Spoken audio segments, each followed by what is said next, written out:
సినిమాలో ఒక భోగమేషం వేసేటువంటి కంగనా రావత్ గారు రాహుల్ గాంధీ గురించి మాట్లాడే నైతిక హక్కు ఉందా అని అడుగుతా ఉన్నాను. రాహుల్ గాంధీ కుటుంబం ఈ దేశంలో త్యాగాలు చేసినటువంటి కుటుంబం ఏదైనా ఉందంటే, త్యాగాలకు నిలయమైనటువంటి కుటుంబం ఏదుందంటే ఇందిరాగాంధీ తర్వాత రాజీవ్ గాంధీ తర్వాత సోనియా గాంధీ, అదేవిధంగా రాహుల్ గాంధీ గారు. సినిమాలో ఒక భోగమేషం వేసేటువంటి కంగనా రావత్ గారు రాహుల్ గాంధీ గురించి మాట్లాడే నైతిక హక్కు ఉందా అని అడుగుతా ఉన్నాను.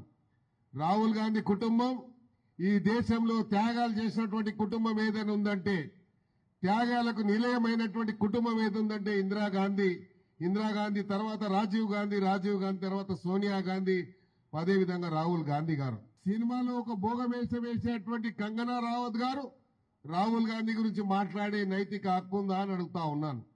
రాహుల్ గాంధీ కుటుంబం ఈ దేశంలో త్యాగాలు చేసినటువంటి కుటుంబం ఏదైనా ఉందంటే, త్యాగాలకు నిలయమైనటువంటి కుటుంబం ఏదుందంటే ఇందిరాగాంధీ తర్వాత రాజీవ్ గాంధీ తర్వాత సోనియా గాంధీ, అదేవిధంగా రాహుల్ గాంధీ గారు.